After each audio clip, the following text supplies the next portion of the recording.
We are obsessed with sterility. All our lives, we're trained to keep our backs straight, smell like alpine meadows, and hide our animal nature behind filters of decency. We pretend to be robots, ashamed of the fact that we are merely biological machines. But evolution doesn't care about your etiquette. While you're suffocating yourself with social norms, your body is screaming for help. It turns out that the very disgusting habits you hide in the darkness of your bedroom or bathroom aren't flaws in your upbringing, but ancient cheat codes essential for your survival. It's time to pull the skeletons out of the closet and admit sometimes being a slob is more beneficial than being a gentleman. Today we'll prove that an unmade bed is a biological weapon against parasites, and a choice curse word works better than aspirin. You'll learn why peeing in the shower is a spa treatment, how laziness gives birth to geniuses, and why your shame is actually protecting your immune system. We are about to turn your morality upside down. Let's take off the masks. Number 1. An ecosystem for the lazy. From childhood, we've had this programming installed. Make your bed, show your character, a neat corner of a blanket, a fluffed up pillow. These are markers of a successful member of society. We were convinced that an unmade bed is a portal to chaos and a breeding ground for laziness. But imagine a battlefield. On one side, it's you. On the other, an army of microscopic arachnids, dust mites. These 8-legged creatures love the warm, moist environment we create when we wrap ourselves in a duvet for 8 hours. By making the bed immediately after waking up, we seal in this humid microclimate, creating a 5-star hotel for them with breakfast included. But a bed left in disarray is an act of biological warfare. The sheets and blanket dry out faster in the open air, and the mites, those tiny vampires, die from simple dehydration. So your morning laziness isn't procrastination. It's a special operation to commit genocide on allergens. The great paradox: to maintain cleanliness, you need to cultivate a bit of mess.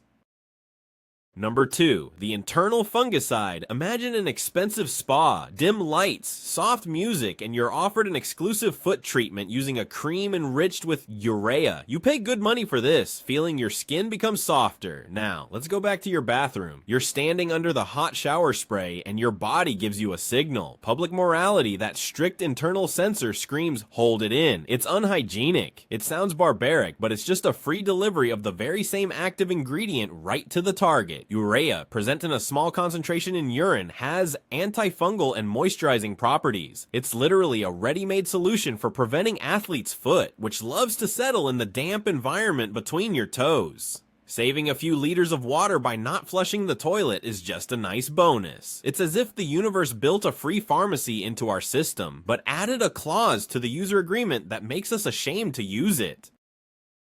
Number 3. Immunity at your fingertips. Parents and teachers wage a relentless war against this habit. Stop biting your nails, it's ugly and full of germs. We are programmed to believe our hands should be as sterile as a surgeon's operating room. We become paranoids with hand sanitizer in our pockets, afraid of any dirt. But let's look at the immune system as a neural network that needs constant training. If you keep it in a sterile bubble, it will start to malfunction when it meets the real world, attacking harmless things like pollen or cat dander. Studies have shown something amazing. Children who bit their nails or sucked their thumbs were significantly less likely to suffer from allergies as adults. This doesn't mean you should eat dirt, but it's like microdosing. Under the nails, there's a small training amount of bacteria. When they enter the body, they make the immune system work, create antibodies, and essentially go through regular drills. It's like an antivirus that constantly scans small, harmless files so it doesn't miss a real threat. So this shameful habit is a kind of free vaccination program designed by lazy evolution. Number 4. Verbal anesthesia. You're walking across the room, lost in thought, and your pinky toe meets the leg of a table. In that moment, the universe shrinks to a single point of unbearable pain. Your brain has 2 options. The first is the polite one. Clench your teeth, hiss, and hop on one foot, maintaining your composure. The second is to unleash a short, sharp, and thoroughly obscene tirade that would make an old pirate blush. It sounds counterintuitive, but the second option is a built-in pain relief mechanism. Scientists at Kiel University conducted an experiment where they had students keep their hands in ice-cold water. Those who were allowed to swear endured the pain significantly longer than those who had to say neutral words. The mechanism is this. Profanity activates the amygdala in the brain, the center responsible for the fight or flight response. This, in turn, triggers a cascade of reactions that dull the pain. These aren't just words, they are a sonic trigger that briefly puts your body into berserker mode. So next time you hurt yourself, know this: your brain is just giving itself a free dose of verbal morphine. Number 5. The aerodynamic upgrade. You're running in the park, you're in your nice workout gear, breathing deeply, feeling like a true health enthusiast. But after a few minutes, a treacherous process begins. Thick saliva builds up in your mouth, and your throat feels scratchy with phlegm. Breathing becomes difficult, and now you face a dilemma. Either swallow this lump, risking discomfort in your stomach, or do what is considered the height of bad manners in polite society: spit. In reality, this isn't an aesthetic flaw, but a necessary technical procedure. During intense physical exercise, our bodies switch to mouth breathing. This dries out the mucous membranes, and as a protective reaction, the body starts producing more saliva and mucus to moisten the airways. This substance is thicker than normal saliva and interferes with efficient gas exchange. Spitting is like clearing the cache in your browser. You're simply deleting temporary files that are slowing down the system. Professional athletes do it all the time without a second thought. It's a physiological necessity, not a cultural failure. Number 6. The skin's factory settings. Advertising has turned the daily shower into a sacred ritual. We see happy people lathering themselves up with fragrant gels, washing away all the dirt and germs. We've come to think that cleanliness is the complete absence of bacteria. But our skin isn't a sterile surface. It's a densely populated planet with its own complex ecosystem. Billions of beneficial bacteria live on it, protecting us from harmful pathogens. Furthermore, the skin is covered with a thin layer of sebum, a natural oil that retains moisture and acts as a barrier. Washing with harsh soap every day is like carpet bombing this ecosystem. We wash away both the bad guys and the good guys, along with the protective layer. As a result, the skin becomes dry, vulnerable to infections and irritation. Dermatologists are increasingly saying, if you haven't been working in a coal mine, you don't need to soap yourself from head to toe every day. Local hygiene is enough. It turns out that the quest for perfect cleanliness is a system error that only makes us dirtier in the long run.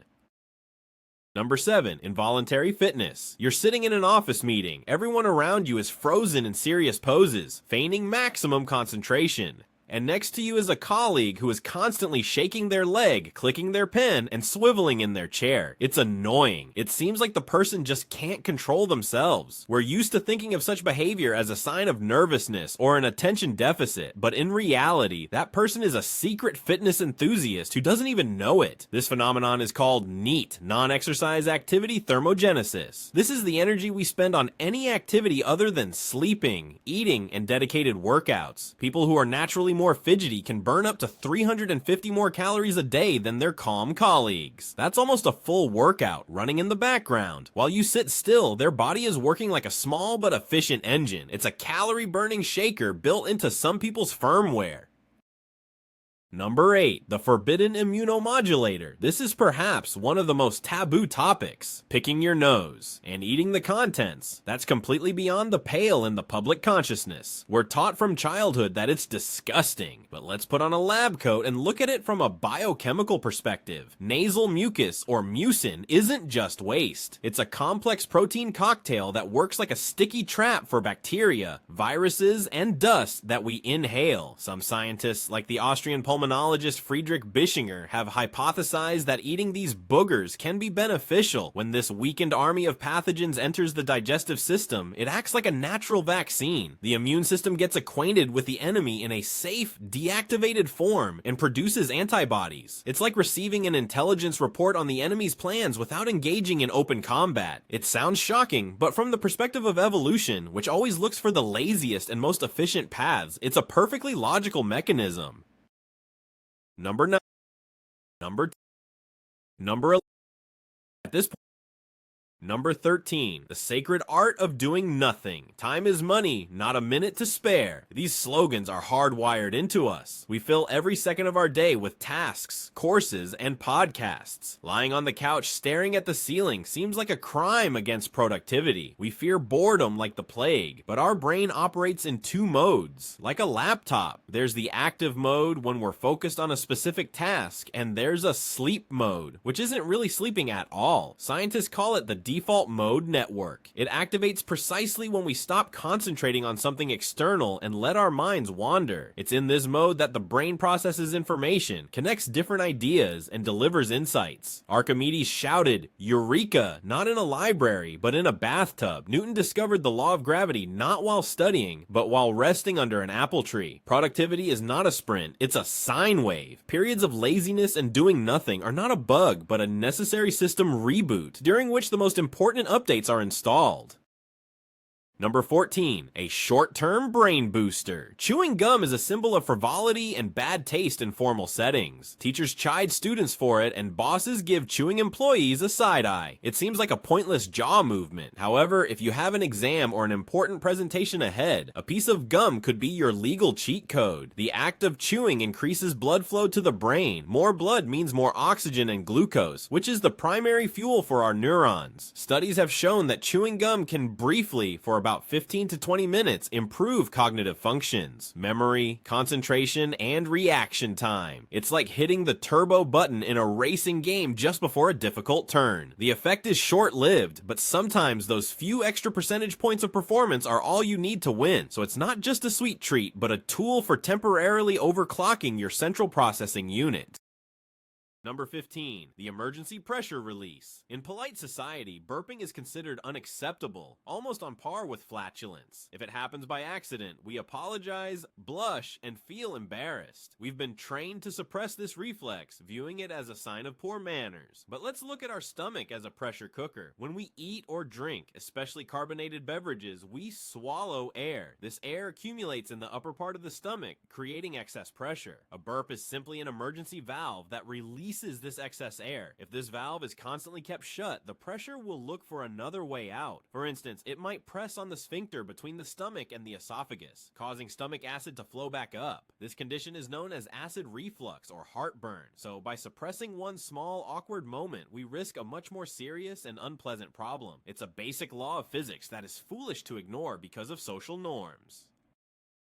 Number 16, the tactile interface of satiety. A fork and knife are symbols of civilization. Eating with your hands is for savages or small children. We are taught from childhood to use cutlery, and it's considered a sign of good upbringing. But by giving up direct contact with our food, we're shutting down one of the most important data transmission channels to our brain. When we touch our food, our fingertips, equipped with numerous nerve endings, read information about its texture, temperature, and density. These signals are sent to the brain before the food even enters our mouth, preparing the digestive system for work. Moreover, this tactile contact helps the brain register the act of eating more quickly, and the signal of fullness arrives sooner. This helps prevent overeating. Plus, our hands host good bacteria that, upon entering the gut, help maintain a healthy microflora. Of course, this isn't about eating soup with your hands, but for many dishes, this method is not just pleasant, but physiologically justified.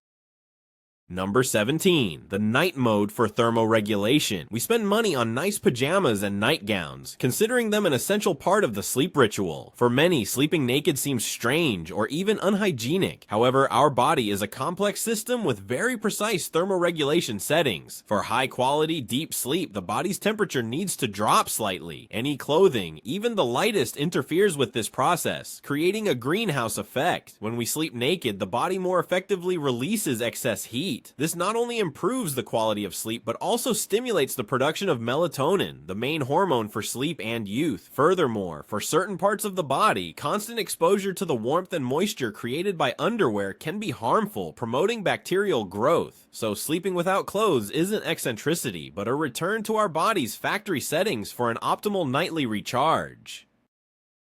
Number 18, professional sabotage. A cotton swab in the ear is almost an icon of hygiene. We diligently clean our ears, trying to remove wax, which we consider dirt. It seems the cleaner, the better. But this is one of the most striking examples of how marketing has triumphed over common sense. Earwax is not dirt. It is a complex secretion that performs 3 vital functions. It lubricates the ear canal, protects it from bacteria and fungi, and traps dust and small particles. The ear is a self-cleaning eating system. Through jaw movements, when we talk or chew, the wax slowly moves toward the exit. When we stick a cotton swab in there, we disrupt this process. We act like a janitor who, instead of taking out the trash, packs it tightly into the farthest corner. As a result, the wax becomes impacted into a dense plug that can cause hearing loss, ringing in the ears, and dizziness. Otolaryngologists say in one voice, the only thing you should put in your ear is your elbow.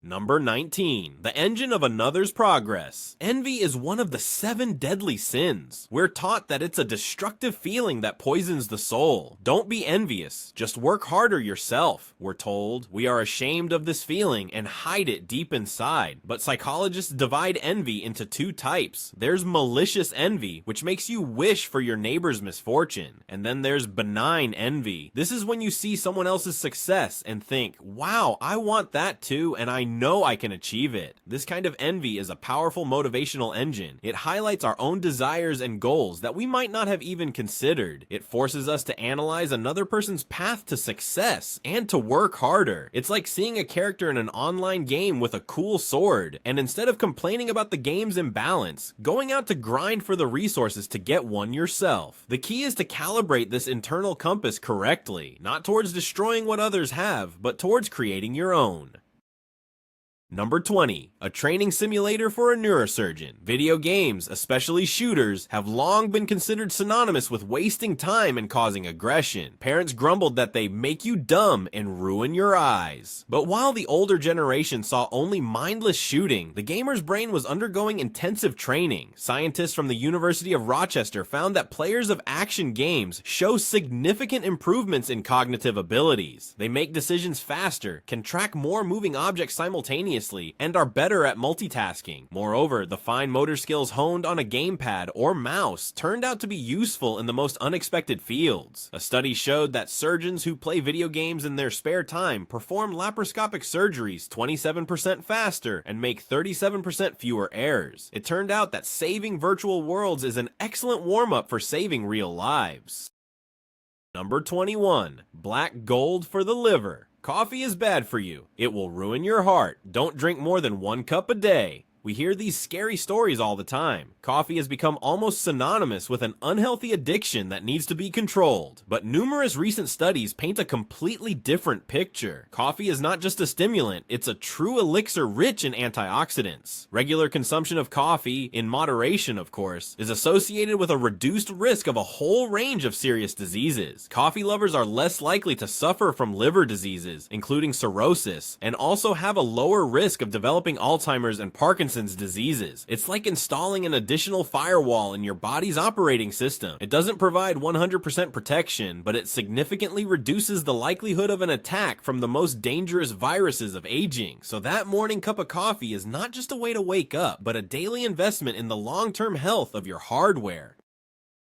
At this stage, the scriptwriters of reality must have gone to lunch and left an intern to write the plot, because the next few exhibits in our Museum of Stupidity look like a joke that went too far. Do you smell that? It's the smell of a common sense processor burning out while trying to process the following data. Number 22. Medicine in a candy wrapper. Chocolate, the #1 enemy of anyone on a diet, the cause of cavities and guilt. We're used to classifying it as a guilty pleasure that we can only afford on special occasions. But we're not talking about milk chocolate, which is basically a sugar bar. We're talking about its dark, bitter sibling with a high cocoa content. Dark chocolate is not a dessert, it's a functional dietary supplement. It's packed to the brim with flavonoids, powerful antioxidants that work wonders on our bodies. They improve the elasticity of blood vessels, which leads to lower blood pressure. They stimulate blood flow to the brain, improving cognitive functions. It's like defragmenting your hard drive and cleaning the system registry at the same time, using a bar of chocolate. The main thing to remember is that it's medicine, not a main course.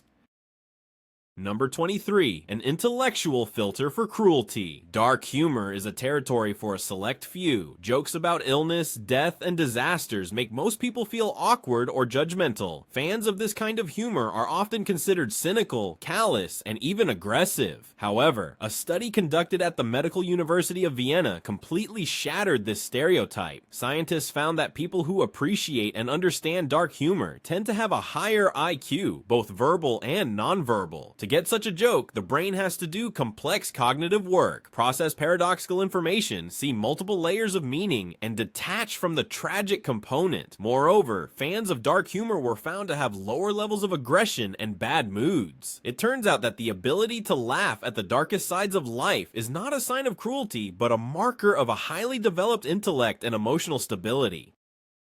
Number 24, the lazy pose for your spine. Sit up straight, don't slouch. This command has haunted us since school. Perfect posture, a back at a 90-degree angle to the hips, has been elevated to a cult. We buy orthopedic chairs and corsets trying to live up to this ideal. But what if this ideal is just a myth, invented for the convenience of army drills rather than for health? Researchers in Scotland conducted an experiment using MRI scans to find out which posture actually puts the least amount of stress on the spinal discs. The result was shocking. The perfect upright 90-degree posture turned out to be the most harmful, but a relaxed posture, where a person leans back in their chair at an angle of about 135 degrees, was found to be the safest and most beneficial for the back. So, when you're slouching in your chair, you're not being lazy, you're giving your spine a manual therapy session.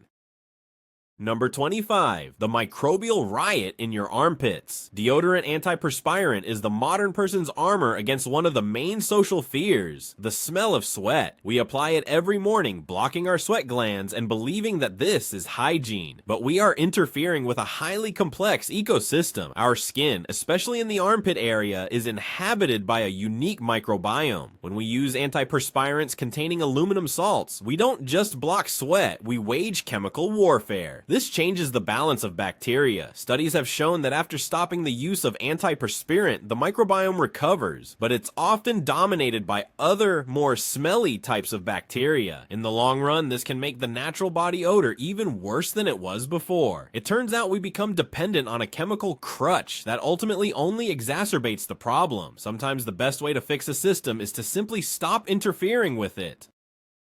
Number 26, productivity in HD. The internet is full of cat videos. They jump into boxes, chase laser pointers, and sleep in funny positions. Watching these clips seems like the epitome of procrastination, a way to kill time at work. We watch them secretly, feeling a little guilty, but Japanese scientists from Hiroshima University have rehabilitated this activity. They conducted an experiment in which participants performed tasks requiring concentration and attention to detail. Before the task, one group was shown photos of cute baby animals, another group saw adult animals, and a third group looked at neutral images of food. The results were astounding. The group that looked at kittens and puppies showed a 44% increase in productivity. Scientists explained that cute images evoke positive emotions and an instinctive need to care, which in turn narrows our focus and makes us more concentrated and careful. So a 5-minute break for cat videos isn't laziness, it's a calibration of your internal focus. Number 27, therapeutic whining. Stop complaining, get a grip. We are taught to be resilient and not to burden others with our problems. Complainers are disliked. They are considered toxic and weak. But psychology draws a clear line between destructive whining, where a person just obsesses over a problem, and the expressive articulation of emotions. When we voice our pain or resentment, we're not just venting negativity, we are verbalizing the problem, which helps our brain to structure it and start looking for a solution. It's like writing a detailed bug report for tech support. Furthermore, a complaint is a social signal, a request for support. By talking about our problem, we give other people a chance to show empathy and help us, which strengthens social bonds. The key is not to turn it into an endless cycle. A proper complaint is not the final destination, but the starting point on the path to a solution. Number 28, fuel for the gray matter, fat-free products. An entire industry was built on the fear of fat. For decades, we were told that fat is a direct path to weight gain and heart disease. We forced ourselves to eat fat-free cottage cheese and yogurt, believing we were doing ourselves a favor, but we forgot one simple thing. Our brain, the main organ that makes us human, is 60% fat. Fatty acids, especially omega-3 and omega-6, are critically important for building cell membranes and for the functioning of neurons. Fat-free diets can lead not only to problems with skin and hair, but also to depression, cognitive decline, and memory impairment. It's like trying to fuel a race car with water instead of high-octane gasoline. Of course, we are talking about healthy fats found in avocados, nuts, olive oil, and fatty fish. But even a small piece of bacon in moderation is not the enemy, but concentrated fuel for our main computer. Number 29. Sound stimulation of the vagus nerve. Singing in the shower is an almost archetypal activity. We do it when we're in a good mood, not caring if we're in tune. For many, it's just a harmless quirk, but behind this simple action lies a powerful neurophysiological mechanism. When we sing, we cause our vocal cords to vibrate. These vibrations are transmitted further and stimulate the vagus nerve, the longest nerve in our body, which is the main component of the parasympathetic nervous system responsible for relaxation. Vagus nerve stimulation instantly lowers the heart rate, calms breathing, and reduces anxiety levels. The acoustics of the bathroom amplify these vibrations, making the process even more effective. It turns out that singing off-key in the shower is a session of free and very effective anti-stress therapy. Your vagus nerve couldn't care less whether you have a good singing voice or not. Number 30. Returning to the foot's factory settings. We are born with perfectly formed feet, but from early childhood we lock them up in shoes. Stiff soles, narrow toes, heels. We deform our feet to follow fashion. Walking barefoot is considered something wild, rustic, acceptable only at the beach. But our foot is an engineering masterpiece consisting of 26 bones, 33 joints, and more than 100 muscles and ligaments. Shoes, especially modern ones, act like a cast. They disable most of these small muscles that are responsible for balance and shock absorption. As a result, they atrophy, leading to flat feet and pain. Walking barefoot on natural surfaces, grass, sand, earth, is like a fitness routine for your feet. It re-engages all those forgotten muscles, improving balance and posture. It's a return to the original firmware embedded in us by millions of years of evolution. Number 31. A system reboot in the middle of the day.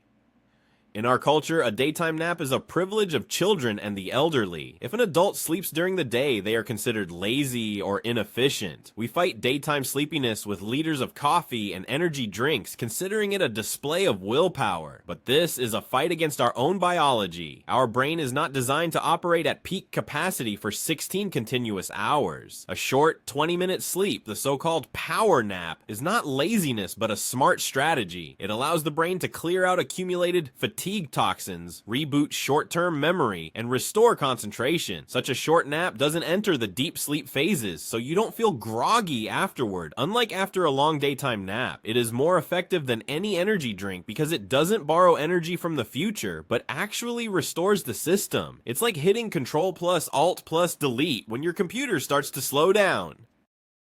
Number 32. Creative chaos at the workplace. A tidy desk, a tidy mind, goes the old saying. A clean desk where everything is neatly arranged is considered a sign of an organized and efficient employee. A mess, on the other hand, is associated with laziness and disorganization. But is that really the case? Albert Einstein, whose desk was legendary for its clutter, once quipped, "If a cluttered desk is a sign of a cluttered mind, of what then is an empty desk a sign?" Research confirms he was right. Scientists from the University of Minnesota found that people working in a chaotic, messy environment generate more creative and unconventional ideas than their colleagues in a sterilely clean office. Clutter breaks patterns, forces the brain to find unexpected connections between things and to think more flexibly. Cleanliness and order, conversely, encourage conventional, formulaic thinking. So a creative mess is not a flaw, but a specially designed environment to stimulate non-standard neural connections. Number 33. A healthy cache clearing. You meet someone at a party, you're introduced, you shake their hand, and 30 seconds later, their name has completely vanished from your mind. Sound familiar? We blame ourselves for having a bad memory, considering it a sign of inattentiveness, or even the onset of sclerosis. We're ashamed to ask for their name again and spend hours trying to recall it, straining our brain. But what if this isn't a bug, but an efficient system feature? Our brain processes vast amounts of information every second. If it remembered absolutely everything, its hard drive would be full in a matter of days. That's why it has a very aggressive cache clearing system. The brain constantly evaluates information based on importance and frequency of use. The name of a random acquaintance you'll likely never see again gets the lowest priority and is sent to the trash. This isn't a bad memory. It's a smart brain-saving resources for things that really matter, where you left your keys, when your mom's birthday is, and how not to forget the Wi-Fi password. And so, our tour of the exhibits is coming to an end. We've seen that our bodies and our minds are not perfect Swiss chronometers, but rather mad contraptions assembled by a brilliant but very lazy inventor. Many things we considered bugs turned out to be the most important features. Perhaps the main lesson we can learn is that we shouldn't fight our own nature, but instead learn to read the instructions written in the fine print between the lines of social norms. Our collection is constantly growing because the universe never stops joking. And now, the main question for you, what exhibit would you add to our museum? Write in the comments what shameful but useful act could become fact number 34, because as we've learned today, the most interesting discoveries are hidden where we are ashamed to look.